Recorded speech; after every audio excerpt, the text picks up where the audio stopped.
I was on the wanted poster at the police station. They had to call an ambulance.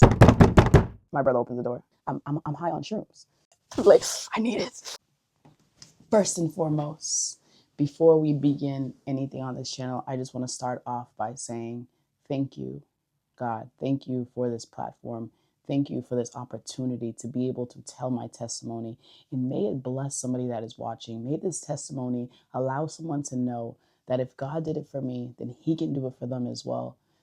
And for God to give me the clearance to even tell this testimony is big. I don't share it often, but because of the experience that I've gone through, I feel like it's something that I cannot withhold for myself.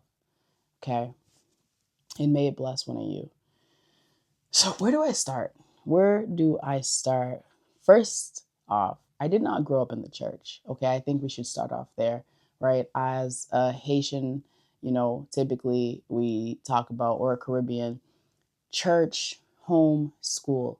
It was never like that for me.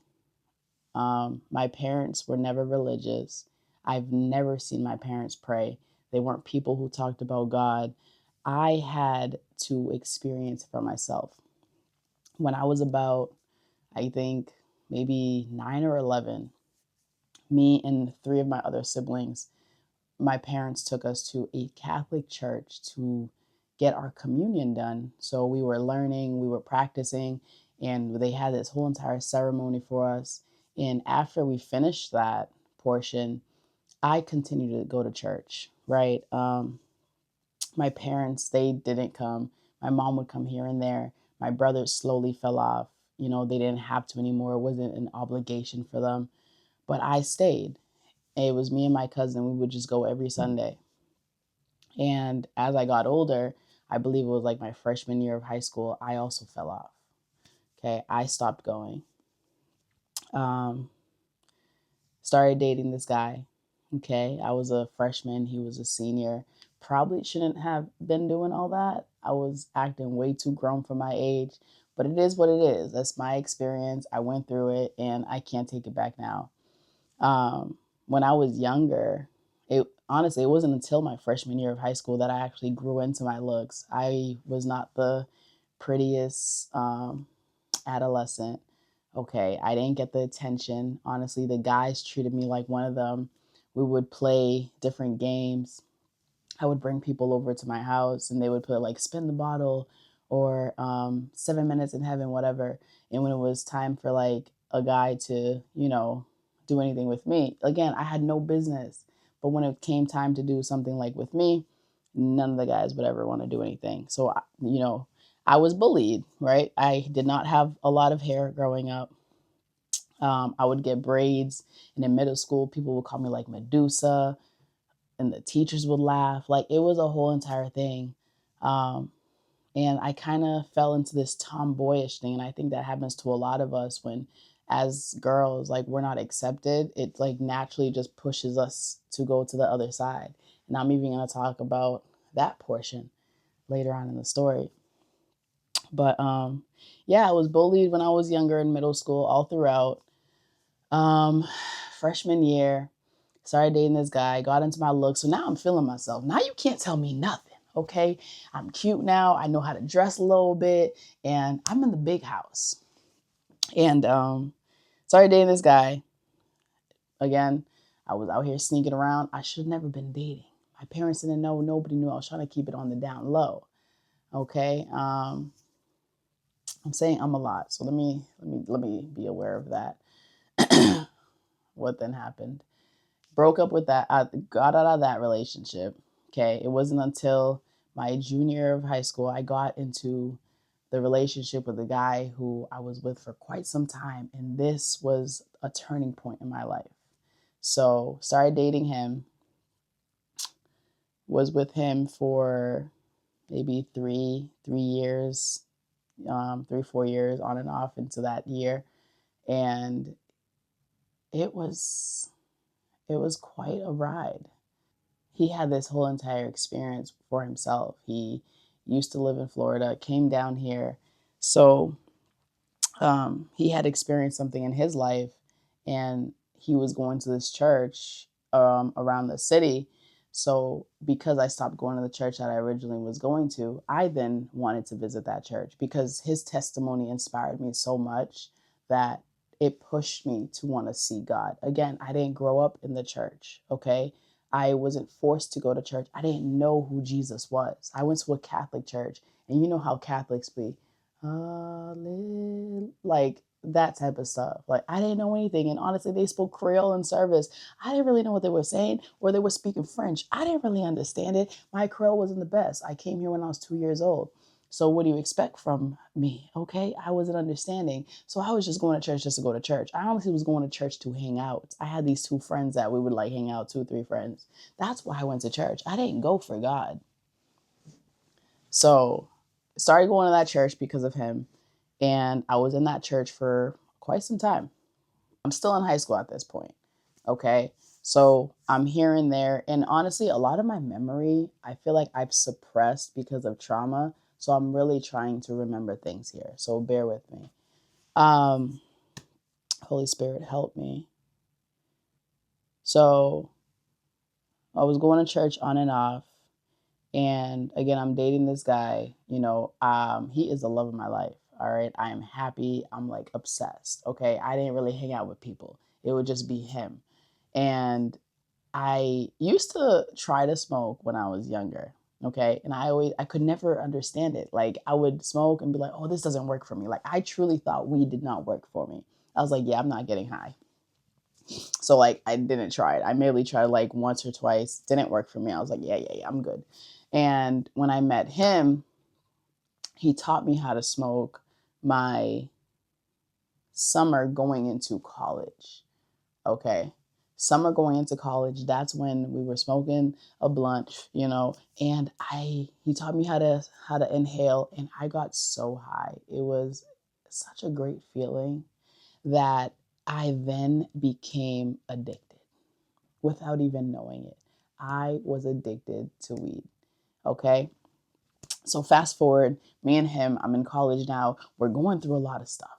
Okay, it's toxic. I had no business being with him at this point. He lived with me for a little bit on campus. He eventually went to college. He was a little older than me, not a little older, like maybe 8 months.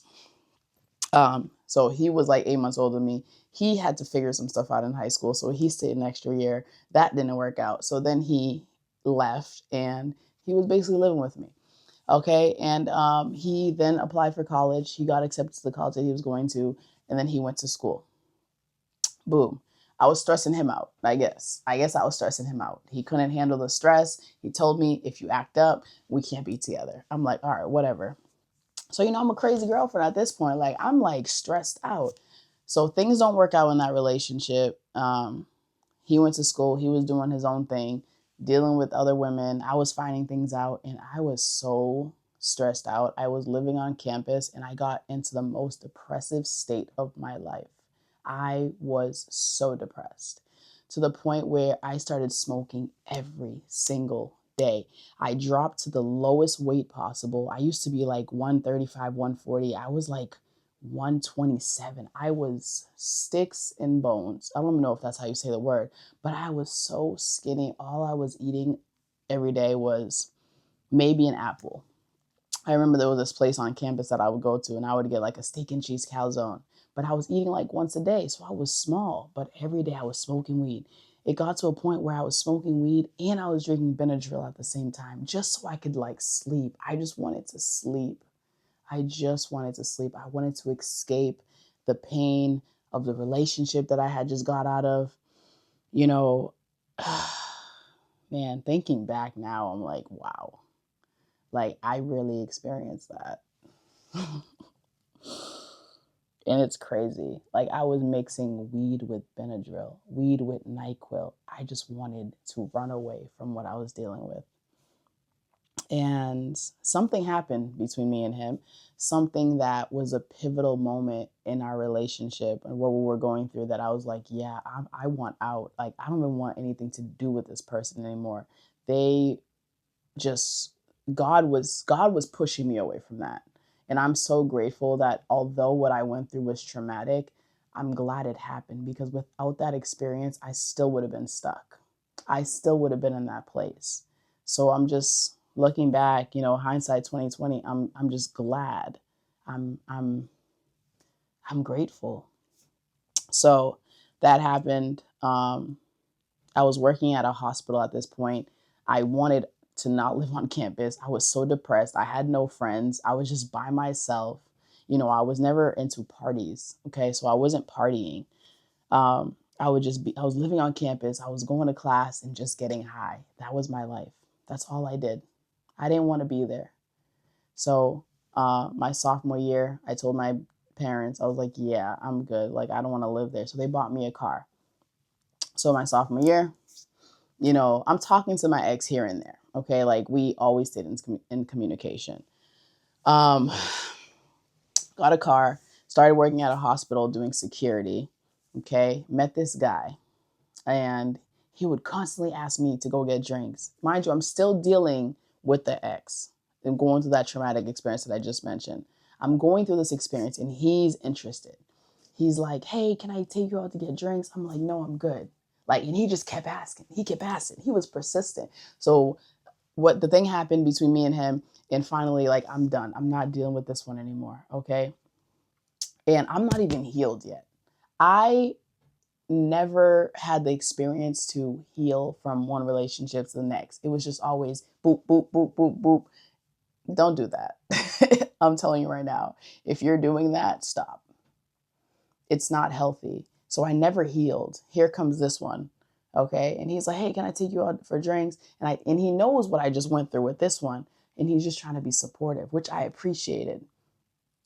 Um, So I was like, fine. I'll go, I'll get a drink with you. So finally I went to get a drink with him. On the first day he kissed me. And at this point I'm like, yeah, we go together now. We're locked in. He wanted to be together, so we were together. Dated that guy for like another 3 years.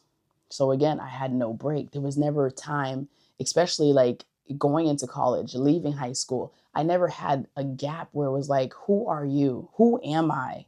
Who is Lunica? I didn't know.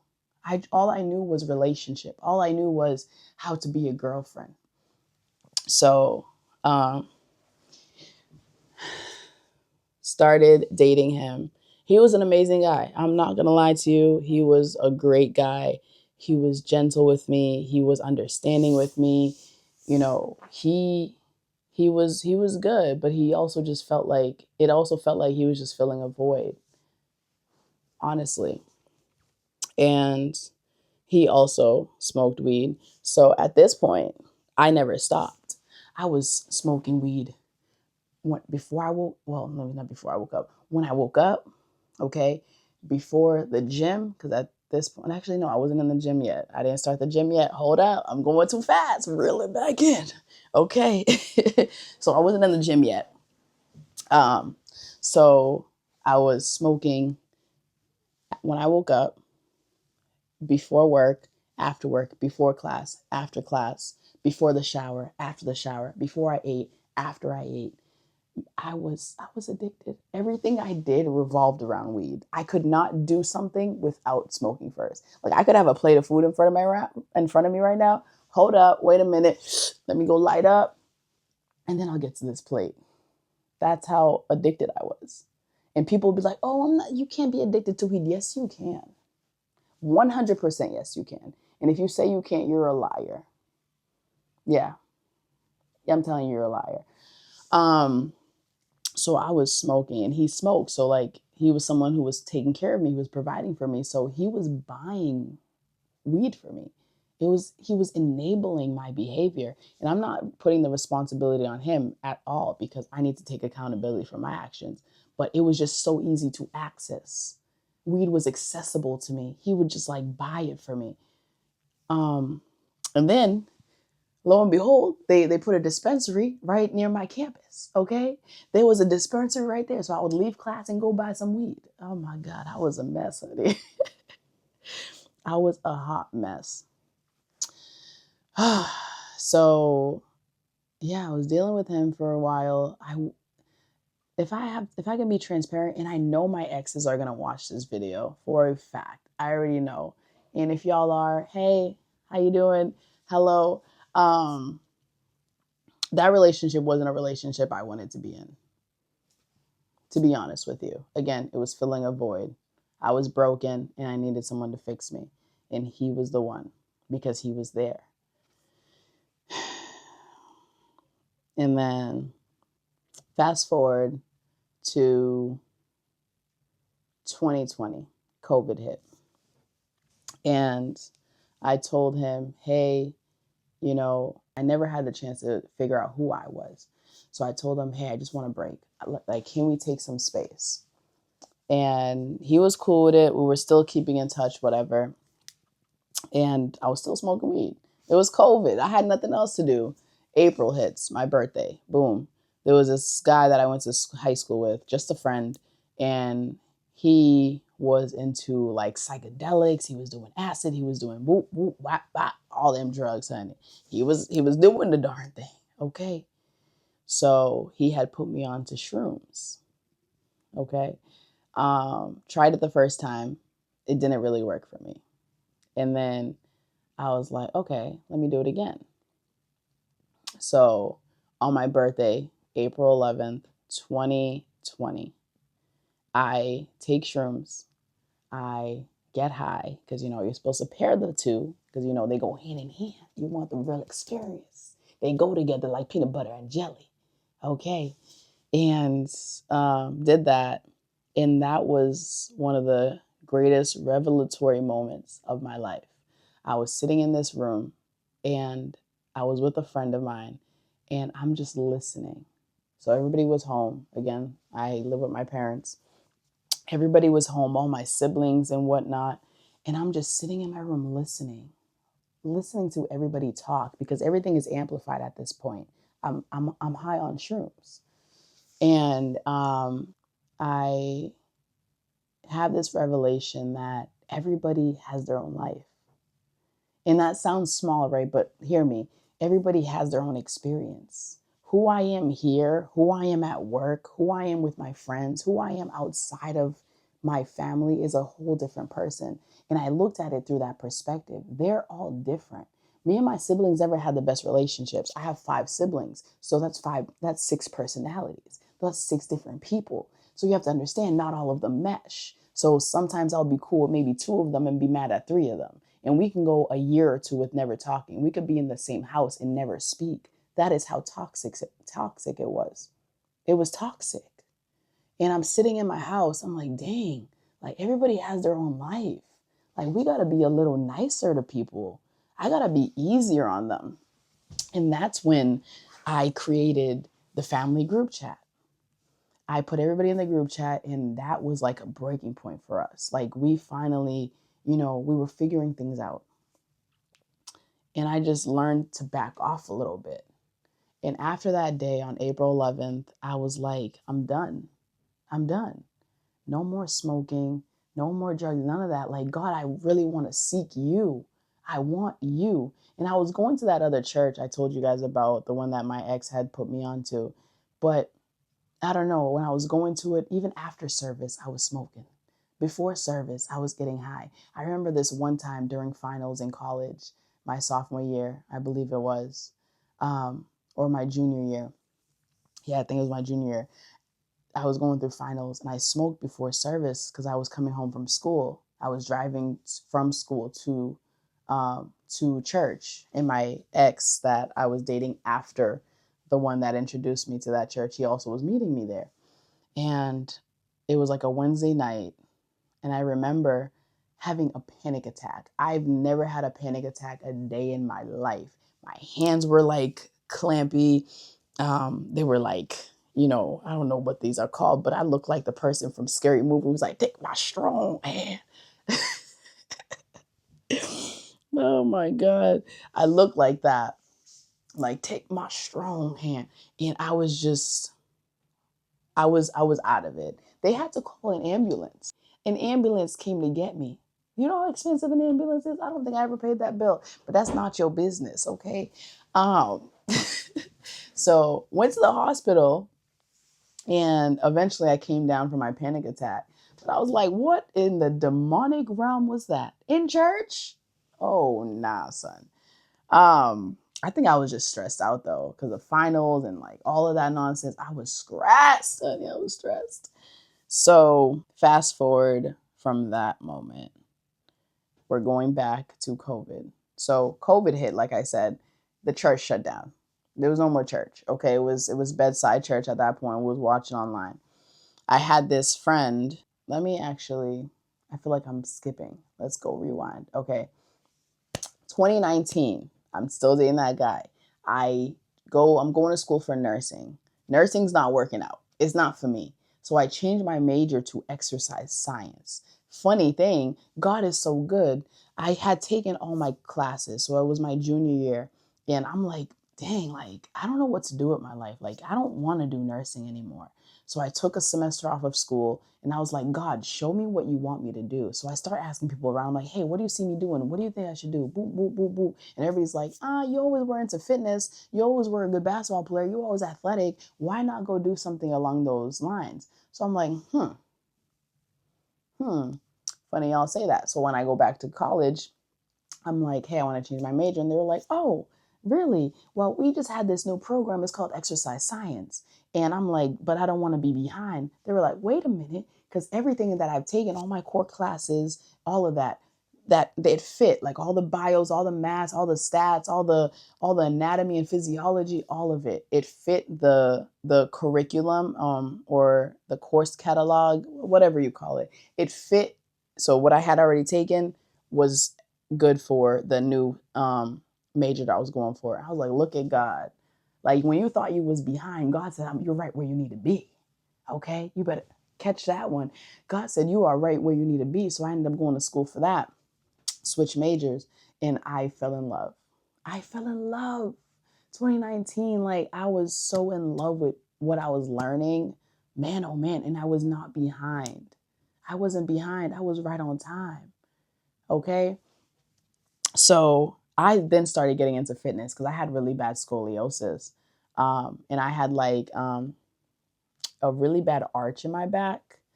So I would have lower back pain.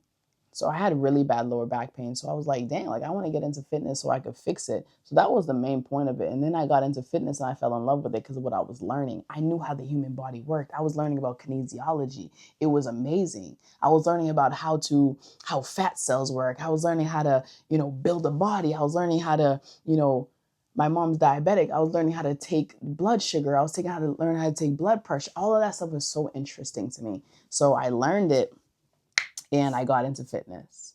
This was the starting point for me. And now let's fast forward back to 2020. So I was doing the fitness thing still. I just asked the guy to take a break. During this time, between 2019, July, I think it was like November. I feel like I'm all over the place, but I hope you guys are following at this point because it's getting good. Well, not that it's getting good, but it's still good. I hope I didn't lose you. Okay. So 2019, July, I was working out. 2019, November, I started having a wrist problem. My wrist would literally get stuck, like my thumb. I had Quervain tendinitis, which means the tendon that goes along this right here, it was inflamed in this area, the sheet. So there was no space for the tendon to go. It was just getting stuck. So I would literally have to run hot water on my hand. Like I kid you not, hot water to unlock it. Okay. And I told you guys, I fell in love with fitness. At this point, I couldn't do the thing that I loved. It was so depressing. I tried to do like legs, but I was just so discouraged. So I kind of was like on and off with fitness. I was doing it, but it was like, eh. And I just started personal training around COVID too. So I get an injection done, a steroid injection for the wrist. Boom, the pain goes away. I'm good. I can work out again. Go back into fitness. This is 2020. Okay. So we're in 2020. Follow me. We're in 2020. And like I said already, I told the guy that I was dating, hey, I need a break to figure myself out. Okay. My birthday, I took the shrooms and I had that revelation about my family. Wanted to stop smoking. Wanted to get closer to God. I was like, God, I surrender everything to you. And it was starting to get boring anyway. Doing the same thing every day. Yeah, I was done. When I stopped smoking, I was dreaming. I never dreamt before. Who would have thought that dreaming was a channel for God to talk to you? I was having the most vivid dreams to the point where I was waking up in the middle of the night and I would hear scripture. I would hear God talking to me. I would see my siblings in my dreams. I would get revelation about what was happening. God showed me that my sister was pregnant before she even told anybody. Like, I was having those type of dreams. I was waking up to, like, what was the scripture? 1 Peter 5:8. Like, God, I've never read that before. Why would I be waking up saying these things? I was waking up recording my dreams to the point where my dreams literally fit scriptures I've never even read before. Like, God was speaking to me. I was reading my word every day. I was diving in. I was going full throttle. And this is the year that I was graduating from the exercise science program. And they were throwing me a graduation party. And my siblings had invited the guy that I told you guys that I needed a break from. And he came on that day. I was into fornication. So on that day of my graduation, they rolled the biggest blunt. There was bottles. Everybody was dancing, was getting lit. You feel me? It was a party. It was a party. Everybody was there. They were celebrating me. So we went to go take a walk, and I smoked for the first time since April. I broke it. I fornicated, drank, all of that. And from that day on, I just kept going. I'm already in. I might as well keep going. I sinned. I might as well keep sinning. And I fell off. And I'm doing all these things. And I'm just like, what am I doing? December 2020, I'm like, God, like, I don't want to do this anymore. So I told him, I said, God, on New Year's Eve, New Year's Day, I said, God, let me enjoy it one last time. Let me enjoy it. Let me do it one last time. And I usually would spend New Year's with the guy that I was dating at this time. So we ended up getting a place, spent it with him. I smoked, I was drinking. I was doing all of it. And then on January 4th, I told God, January 4th, I'm all yours. God, I'm all yours. And again, I told y'all I was smoking all the time, non-stop, like before everything, to the point where I was addicted. I would wake up and have no weed at like 2, 3 a.m. and be like, like one of them, like, I need it. I would go on Facebook Messenger. I would hit up all my dealers, like, yo, like, let me get some. Nobody would answer. Or they'll be like, oh, I'm out. Why is it that when you need it that bad, all the dealers are out? It don't make no sense to me. All of y'all don't got nothing? Do y'all have the same dealer? So like everybody I would hit up, they'd be like, nah, I'm dry. I don't re-up until like tomorrow, blah, blah, blah, 3 days, whatever. So I'm hitting up all these different people that I know sell, and nobody's answering. It's 2, 3 in the morning. And I'm like, I'm going crazy. So I'm hitting up random people, and it would be like 2 a.m. Someone would answer. I'd be like, oh my God, like I couldn't sleep. I would be like, let me go. Like, and I would get in my car at 2, 3, 4 a.m. and go buy weed. Like a crackhead, like crackhead behavior. I would smoke and I would be able to go to sleep. Or if I didn't have any and I couldn't find anybody, I'd be in the cracks of my car like, I would try to make a blunt. Like, it was that bad. What kind of life is that? Looking back, what was I doing? So I told God, I said, God, I'm all yours. I surrender. Take it. Have it. Because when I tried to do it on my own, I couldn't do it. I couldn't stop. I told you I went from April to June. I tried to stop. 3 months, 4 months. I didn't do anything. These people come back in my life, and here I am right back into the same sin. I could not do it on my own. I needed God to do it for me. And I knew God wanted me to stop because I would be smoking. I'd feel bad all the time. Like, why am I doing this? So I told God, January 4th, God, I belong to you. It's all yours. I surrender. You know what happened on January 4th? We're in February of 2025. I haven't touched weed since January 4th, 2021. God saved me from weed. Only him. Because, sweetie, when I stopped in January 4th, I was like, my birthday's in April. Again, it was January. I was like, my birthday's in April. I'm going to smoke. And 2021, February, I told you I was going through that wrist problem. I got that steroid injection. Follow me. Got the steroid injection. The pain came back. The pain came back for like 6 months. So 2020, the pain was there in like May, April. The pain was there. So again, I'm trying to work out. It's not really working. Got another steroid injection around this time in, I think it was June or August or something like that. I was doing an internship prior to COVID hitting because I was still going to school when COVID hit. They had hit me up. They were like, hey, we want you to come back. Come work for us. We'll pay you, which was smooth. So I went back to work at a physical therapy office. Okay. Loved the people. They were great. And I was going through that hand problem. And one of the therapists, she was like, hey, I have this hand doctor. Hit them up and they'll be able to help you. Because at this point, I've already gone through 2-3 steroid injections. They weren't working.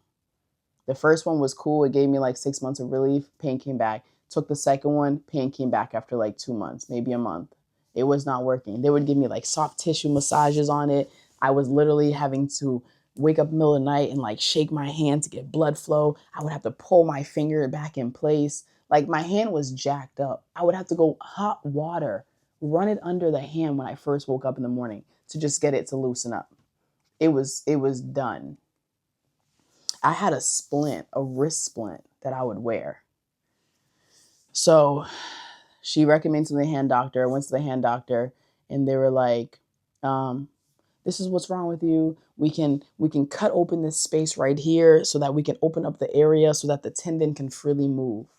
I said, hold up, wait a minute. My mama told me growing up that once you get surgery, your body's never the same. So I'm like, let me go and think about this. Okay, boom. When I used to work at that hospital where I met my ex, I met this girl. Okay, we started talking. She invited me to her church. This was 2017, I believe. 2017, 2018. She invited me to her church. I said, nah, I'm good. I got my own church, shorty. Okay. I didn't say it like that, but I was like, I got my own church. Thank you, though. I appreciate it. And boom, stopped working there. Never heard from her again. Met this other girl. She was my cousin. She was a friend of my cousin's. She would come and like smoke with my cousins. So like we would all hotbox together. And one day, because I used to train her as well, one day she was like, hey, I go to this church. You should come one time. I'm like, oh, thank you. I'm good. I have my own church. Second person who invited me to the same church. Never went. I was following her on Instagram. I believe so. We're back in January 2021. I had my hand problem still. Okay. And around this time, I told my ex, I was like, hey, I want to really dedicate my life to God. So this was before January 4th. I'm like, hey, I really want to do this with you. Like, I want to take you on this journey with me. I really feel like God's calling me. And he was like, yeah, I'll do it with you. Cool, whatever. And he was going through his own stuff at this time. His grandmother was passing away. He had just gotten a new job. We were like, fighting. We were arguing. He was busy. He was stressed. I had my own stuff. So naturally we're like clashing. So I was like, hey, like I really want to do this. And he was like, okay. Come to find out, one night I'm going through his car and I find a receipt. I find a receipt for after January 4th where he purchased weed. So he was still doing it even after I wasn't. So where I was going in my life, I couldn't take him with me. We were on two different paths, two different journeys. Again, I know he's probably watching this. Yes, we were on two different paths. Okay. So I was like, so he had broken up with me. Okay. So I had left him and took a break. And then my dad told me, once you leave a man, don't go back because he's going to try to do the same thing to you. And what happened? That happened. And I remember having a conversation with him and I was like, you know, you broke up with me. He was like, no, I didn't. You broke up with me. Like, delusional. It's not what happened. Anyway, so then after he broke up with me, he tried to come back. Baby, we can't spin the block. Okay, stay where you was because you left me. Okay, stay there. Anyways, that's not even the point of this. So we ended up breaking up. Cool. Still going through my hand problem, but I stopped smoking. And God was even moving in this moment. I was doing the personal training still, and I was making money. I was doing the thing. And that girl that I told you guys about that had invited me, the second girl, I remember having her on Instagram. I was going through her story one day, and she posted this church, and they were doing healings. And I'm like, what is this? I've never seen this type of stuff before. Like, I've never experienced a Jesus who heals. I've never experienced this type of God. I was just going to church, taking notes on this little piece of paper, leaving and getting high. Like, that's all I knew church as. I never knew what prophecy was. I never knew what speaking in tongues was. I didn't know what true worship looked like. I didn't know anything. I was just going to church and it was just routine for me. That's it. It was like a checklist. Boop. Did you go to church today? Yep. Did you praise? Yep. Yep. That's all it was for me. I didn't know anything else. So I see this happening on my phone. I'm like, what is this? I see the healing. I'm like, I want God to do that for me. I want God to heal me. So I hit her up. I'm like, hey, I want to come to your church. She's like, cool. These are the days. I'm like, awesome. On a Wednesday night, I go to church. And again, I told you I went to the doctor. The doctor said he wanted to do a surgery, a mini surgery. I said, hold on, give me a second. I ain't trying to do that yet. Let me think about it. So I hit her up. I'm like, hey, I want to go to your church. I go on a Wednesday night. Boom. On the Wednesday night, I meet these wonderful pastors. I go to this church. It's called Grace Nation. The pastor prays for me. One of the pastors prays for me. Awesome guy. Love him. He's amazing. I still go to that church. So he prays for me. He was like, hey, just know that you're healed. Boop, boop, boop. I go throughout the week thinking I'm healed. I still feel a pain, but I'm trying not to think about it. Okay. So that Sunday I go back to the church. The main pastor prays for me. He's like, oh, what do you want God to do for you? I'm like, I want God to heal me.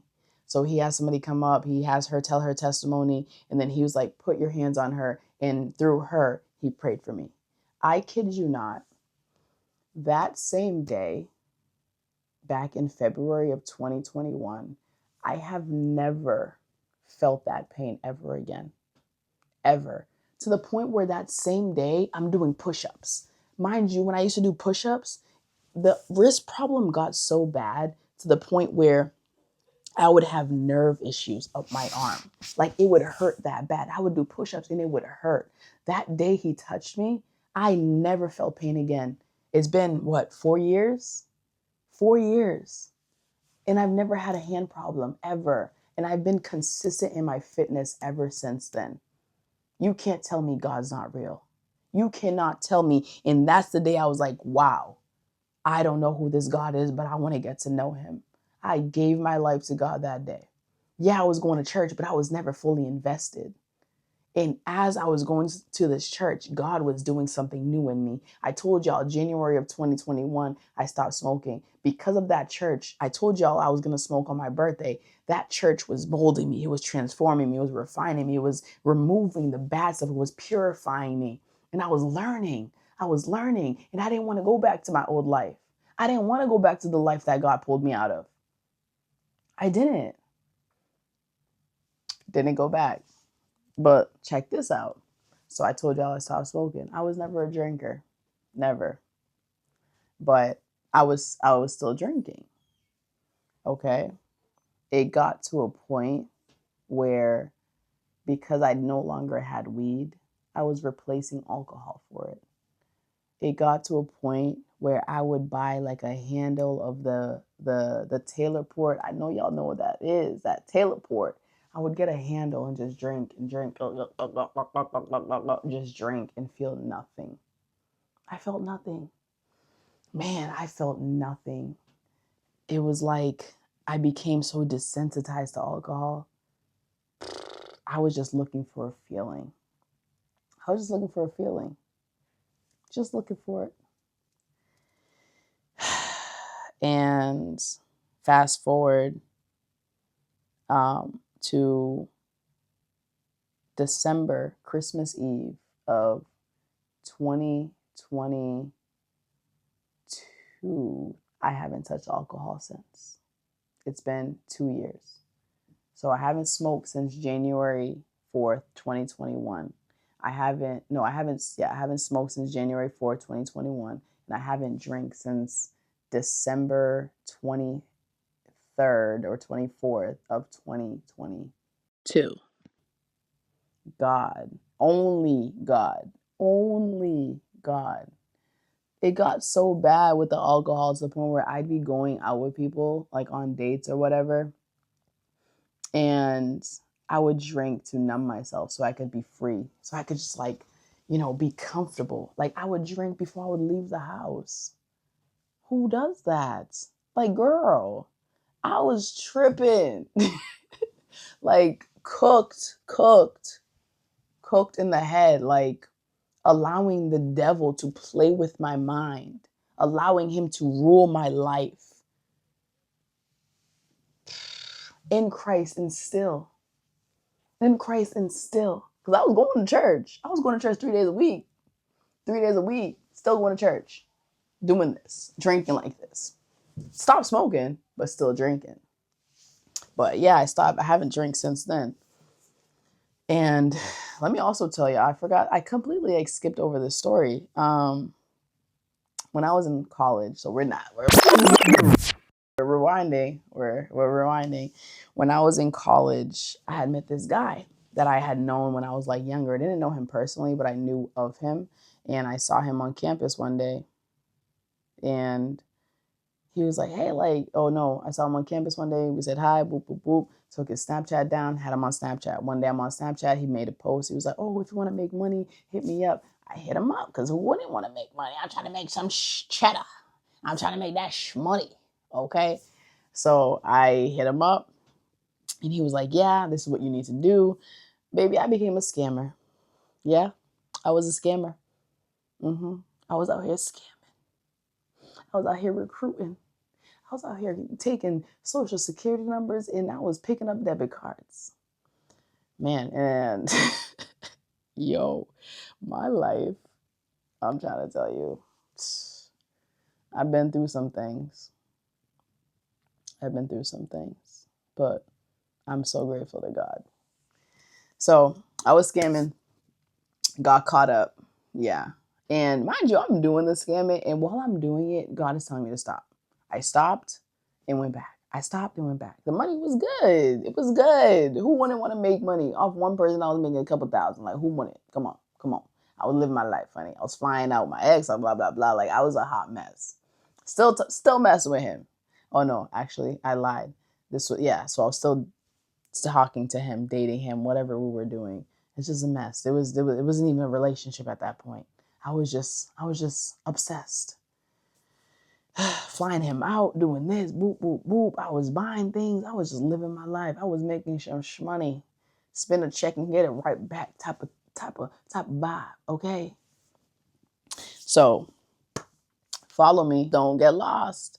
So, started scamming, was doing that, stopped because I felt like God was, like, something was off. I went on my Facebook account, like, random people would message me and I'd be like, this seems like a little fishy. Let me not respond to them. So, I was kind of cautious. I was like, they're on to me. One day, I remember my brother someone sent him a picture. I think it was my cousin who sent it to him. And it was like, most wanted or wanted. I was on the wanted poster. I was on the wanted poster at the police station. My picture was on the billboard. Like I was like this. I was on the bulletin. Wanted. What? I was like, oh nah, son. I gotta chill out, lay low. So I stopped doing it in April of 2017. April of 2017 or something like that. I get a knock. My brother opens the door. I see a car outside. I'm in my room. We hear a knock on the door. I get this piece of paper. You've been served. My brother gave me the paper. I was served. I had to appear in court. Like, I think it was like maybe a week or two later. I had to appear in court. Conspiracy to commit larceny. Yeah. Yeah. And now I'm caught up. Now my parents know. Now everybody knows my business. Everybody knows. But man, my parents didn't even trip out because at this point I'm deep. I'm deep in this. Like, you can't, what are you gonna do? Yell at me? I'm already in trouble. Ain't nothing else you can do. So I'm already in trouble with the law. And my brother's like, oh, we gotta get you a lawyer. Boom, I know somebody. Whoop, whoop, whoop. So he figures that out for me. And the girl connects me. At first, they were trying to give me one of those lawyers that they provide you. Baby, I ain't going to jail for you. Please remove yourself, okay? I need someone real. And what are they called? Defense attorney? I don't even know what they're called. Anyways, they're not called defense attorneys. You know, the ones that the state provides for you. Just move. I don't want you. I'm trying to stay out of jail. I'm not trying to go to jail. So the girl that my brother knows recommended me to somebody, and I had to pay that man 10 grand. I paid that lawyer 10K to keep me out of jail. I was going through this case for like 2-3 years. Baby, they were trying to give me 2 years minimum in prison. 2 years minimum. I was going to jail, locked up. They was going to have me for lunch because I look good. I ain't trying to be nobody's, you feel me? I ain't nobody's toy. You know, either I was going to get, you were going to either get me, I was going to get somebody, but I wasn't about to be the one that got. No, no, no, no, no. These hands might be holy, but they handsy. Stop playing. I was going to jail. I'm too cute for jail. I'm too cute. Can't do it. And I thank God I never went. Oh man, I snitched. Yes, I snitched. Yes, he wasn't looking out for me, so I snitched. I said, "Here, take the information. You can have it. If you're expecting me to keep your secret, or if I'm an accomplice, please, I'm gonna snitch on you. Don't tell me nothing. Don't tell me nothing. My life is too valuable for me to go to jail. For you? No, no, no, no, no, no, no, no, no, no, no, no, baby. No. I'm a snitch." And I did. Okay, because again, he wasn't looking out for me. He left me for dust. He left me to die. Okay, he left me for myself. I said, bet, like, I have nothing to lose at this point other than my life. And I'm not about to lose 2-3 years for nobody.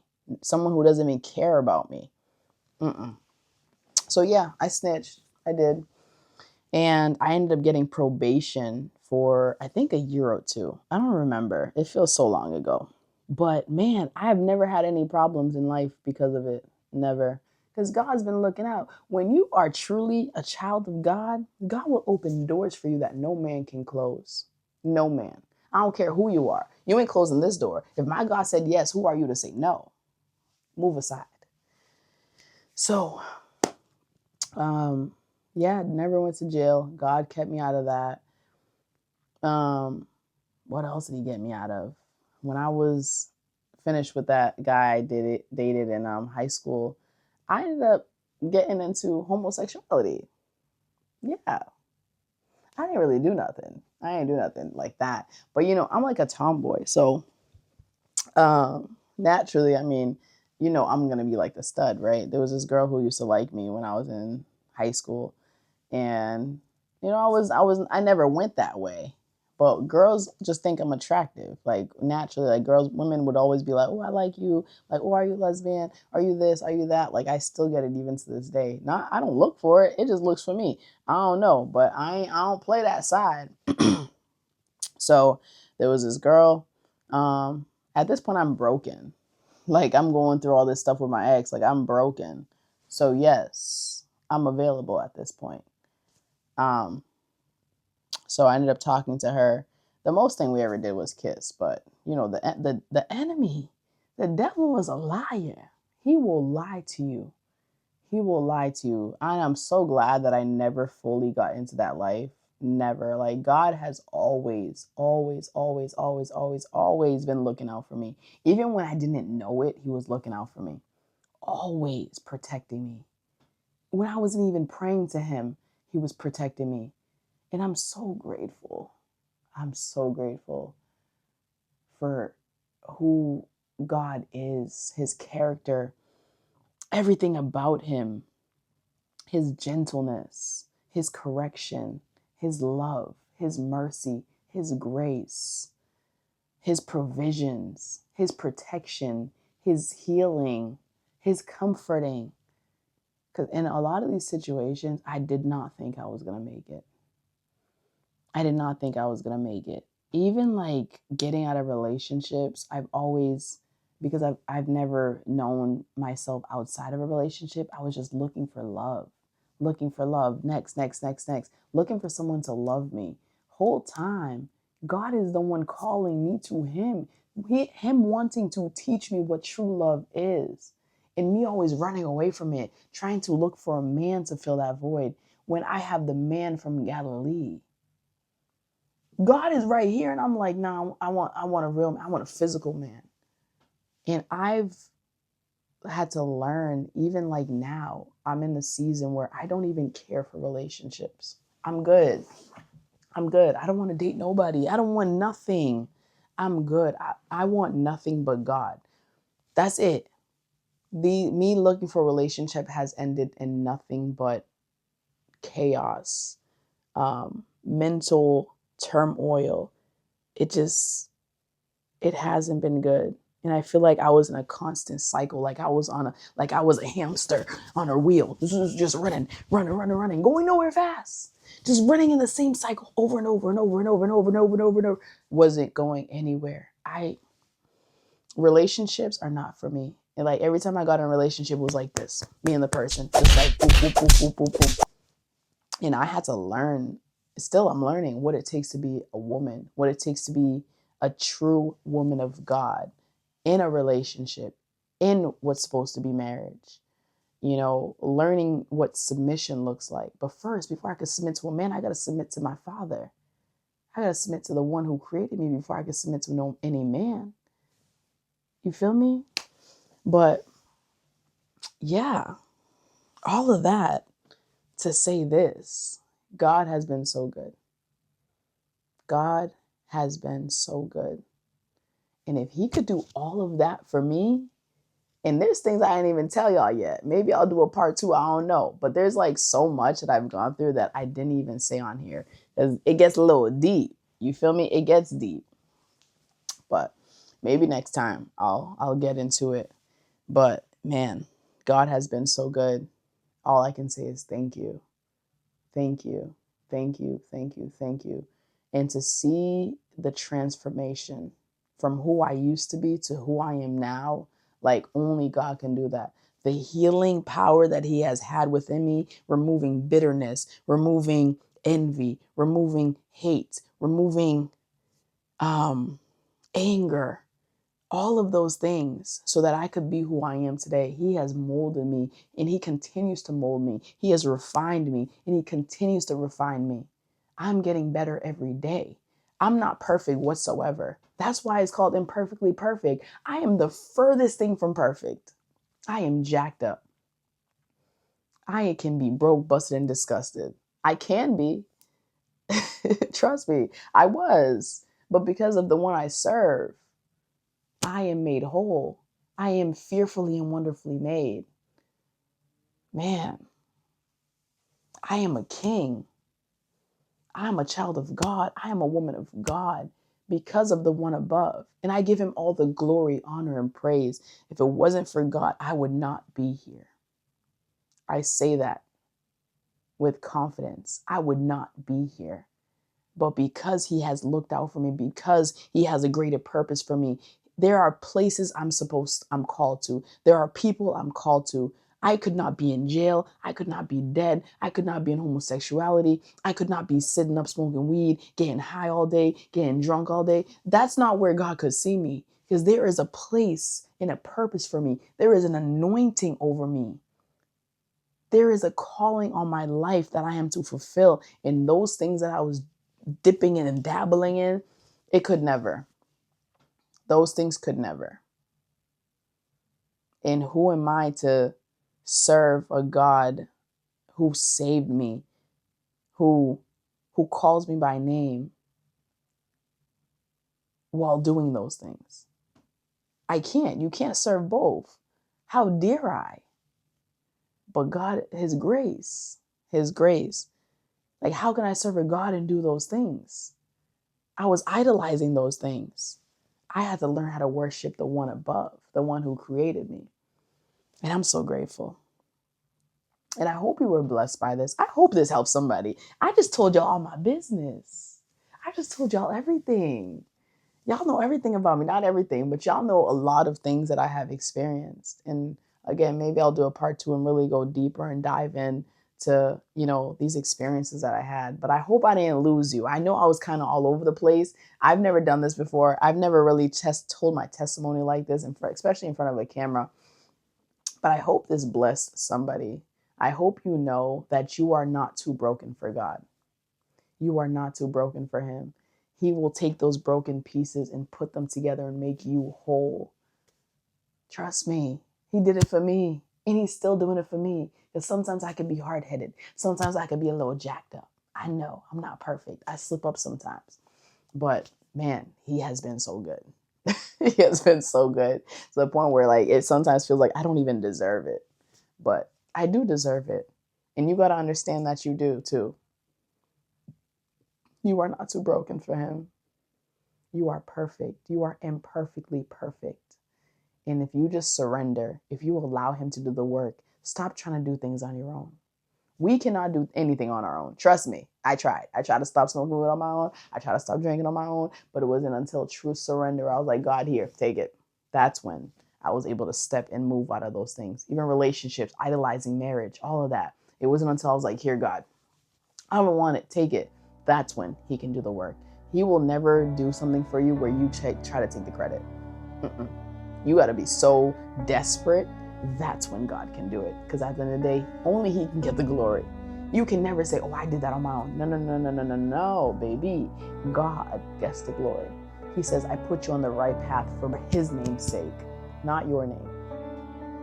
You are just a vessel. You are just a vessel. But I'm so grateful. I'm so grateful. Again, I hope this blessed somebody. Thank you again for tuning in. Until next time.